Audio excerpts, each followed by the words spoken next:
হরে কৃষ্ণ, রাধে রাধে সবাইকে। আপনাদের সবাইকে শুভ জন্মাষ্টমীর অনেক অনেক শুভেচ্ছা জানাই। আজকের ভিডিওটা একটু স্পেশাল। আজকে আমি এবং আমার দুই বন্ধুরা মিলে বেরিয়ে গেছি আজকে একটু জন্মাষ্টমীর জন্য ইস্কনে যাবার পথে। তো এখন আমরা বাস স্ট্যান্ডে চলে এসেছি আর বাসের জন্য অপেক্ষা করছিলাম। তো আজকে যে রাস্তাটা এটা একটু দূর, প্রায় মোটামুটি 13 থেকে 14 কিলোমিটার আমি যেখানে থাকি। তো এখান থেকে 2 থেকে 3টি বাস চেঞ্জ করে তো যেতে হবে।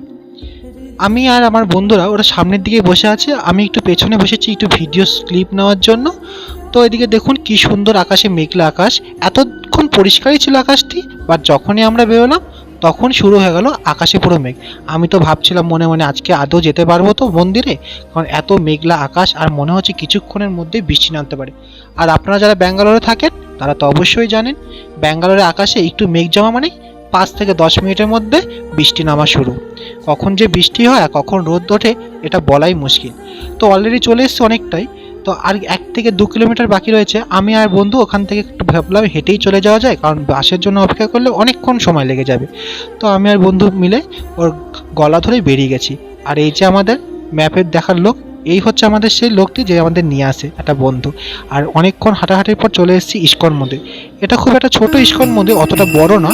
আর যখনই ঢুকলাম মনটা তো খুবই খুশি হয়ে গেল, কারণ এখন এই যে দেখতে পাচ্ছেন রাধাকৃষ্ণ যে আমাদের ঠাকুরটি আছে এখানে নিয়ে তারা এখন পরিক্রমায় যাচ্ছে। তো যখনই ঢুকলাম তখনই দেখি পরিক্রমায় বেরিয়ে গেল রাধাকৃষ্ণকে নিয়ে। তো আমরা সাথে সাথে কিছুক্ষণ দূর যাওয়ার পরে আমরা আবার দাঁড়িয়ে গেলাম, কারণ জানি না ঠিক কত দূর যাচ্ছে। তো আমাদের ভাবলাম মনে হয় চলো ভেতর থেকে দেখে আসাটা আমাদের জন্য ভালো হবে। তো আমি আর যে বন্ধুগুলো ডিসাইড করলাম চলো একটু ভেতর থেকেই ঘুরে আসি। তো এখন ভেতরের দিকে যাচ্ছি।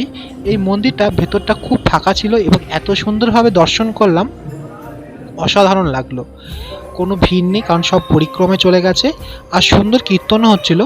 আর এই যে আমাদের রয়েছে জগন্নাথ ঠাকুর, এদিকে রয়েছে রাধাকৃষ্ণ, আর এদিকে তো আপনারা দেখতেই পাচ্ছেন এত সুন্দরভাবে সাজানো গোছানো পরিষ্কার পরিচ্ছন্ন, একটা আলাদাই পজিটিভ ভাইব চলছে। এত সুন্দর একটা পজিটিভ এনার্জি এখানে মনে হচ্ছিল, কিছু বলার নেই। আর এই যে আমাদের প্রভুপদজি, ইনি এখানে বসে আছেন, এনার বিগ্রহটা এখানে। তো এখানে এত সুন্দর লাগছিল আর তো বেরোনোর ইচ্ছা হচ্ছিল না। আর এখানে দেখুন যে প্রভুরা পুরো সাথে সাথে পরিষ্কার করছিল, এখানে প্রসাদ দেওয়া হচ্ছিল, খুব সুন্দর এখানে যেই পুরো সেবা চলছিল। তো আমি আর বন্ধুরা কিছুক্ষণ এখানটা ভিডিও নেওয়ার জন্য চেষ্টা করছিলাম যে একটু ফটো নেব, কিন্তু সামনে থেকে প্রভুজি বললো এখানে ফটো নেওয়া নাকি বারণ। তো অলরেডি কিছু ক্লিপ নেওয়া হয়ে গেছিলো, এর জন্য ক্লিপগুলো ডিলিট করলাম না। তো আমি আর বন্ধুটা একটু ছবি তোলার পর ঠাকুর থেকে মন্দিরে নমস্কার করার পর একটু বেরিয়ে গেলাম। কিছু দূর এসে দেখি একটা হনুমান মন্দির, আর আজকে একটু হাতে সময় ছিল এর জন্য বেরিয়ে গেছি। তো সোমবার দিন আজকে জন্মাষ্টমী, সোমবার দিনই ভিডিওটি পোস্ট হচ্ছে। সোমবার দিন তো আর আমাদের ছুটি নেই কলেজ, আর এখানে জানি না কেন জন্মাষ্টমী ছুটি দেওয়া হয় না। জন্মাষ্টমী ছুটি দেওয়া না হওয়ার জন্য আমরা শনিবার দিন বিকেলেই এই ঠাকুর মন্দিরে বেরিয়ে গেছি। তো কিছু কিছু জায়গায় রেস্ট্রিকশন আছে যেখানে ফটো তোলা বারণ, তার জন্য ক্লিপগুলো হয়তো একটু জায়গায় অন্যরকম হতে পারে। তো আপনাদের অবশ্যই চেষ্টা করবো যতটা পারি সেই ক্লিপগুলো দেখানোর। তো এখানে হচ্ছে গোবিন্দাজির মন্দির, আর এখানে দেখুন কত সুন্দর গোবিন্দাজির ধ্বনি দেওয়া হচ্ছে, চলুন একটু শুনে নেওয়া যাক।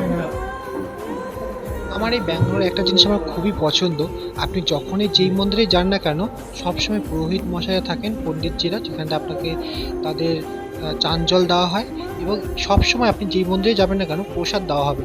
তো এটা আমার সবথেকে খুব ভালো লাগে। এটা আমাদের ওয়েস্ট বেঙ্গল মন্দিরগুলোতে হলে আমরা খুব খুশি হতাম যে সবাই কিন্তু প্রসাদ পাওয়ার জন্য, একটু ঠাকুরের আশীর্বাদ পাওয়ার জন্য কিন্তু সে মন্দিরে যায়।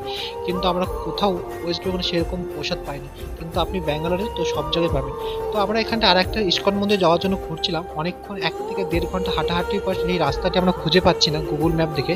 তো আমরা এখন এতক্ষণ ধরে হাঁটার পরে আমরা পুরো ক্লান্ত হয়ে গেছি আর খুঁজে পাচ্ছি না। এদিকে পেয়েছি খুব খিদে, তো আমরা ভাবলাম যে চলো একটু রেস্টুরেন্টে যাওয়া যাক, একটু কিছু খাওয়া যাক। সামনে কিছু পাচ্ছিলাম না, তো দেখলাম সামনে পিওর ভেজ একটা রেস্টুরেন্ট আছে। আর এখানটা কিছু কিছু তো সাউথ ইন্ডিয়ান, সব কিছুই বেশিরভাগ সাউথ ইন্ডিয়ান ছিল। আমরা অন্য কিছু ট্রাই করিনি, পুরো ডাইরেক্ট যেটা ধোসা ছিল মশলা ধোসা। তো জিজ্ঞেস করলাম এটা পুরো ভেজই আছে, দেখতে পাচ্ছ আমাদের আইটেমই তৈরি। এখন আমাদের অর্ণবদা যে নিয়ে এসছে আমাদের সেই খাবার সার্ভ করছে। যাই হোক, ছেলেটা খুব সুইট, তো অনেক কিছু হেল্প করেছে, অনেক কিছু সেই নিয়ে এসছে আমরা সব বন্ধুরা মিলে। আর এটা হচ্ছে আর একটা ইস্কন মন্দির, এই ভিডিওটা আপনারা সেকেন্ড পার্টে দেখতে পাবেন। তো এই মন্দিরটার জন্য অন্য একটা ভিডিও নিয়ে আসছি, নাহলে ভিডিওটা অনেকটাই বড় হয়ে যাবে। আর এখন আমি খুব টায়ার্ড হয়ে গেছি, কারণ অলরেডি 3 থেকে 4 ঘন্টা স্টিল অনেকটা হাঁটতে হয়েছে, আর অনেকটা দূরে ছিল, বাসের প্রবলেম ছিল, অনেকক্ষণ দাঁড়িয়ে থাকতে হয়েছে।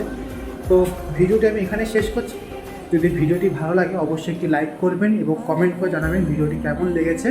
তো টাটা, আবার দেখা যাবে সাথে একটি নতুন ভিডিওতে।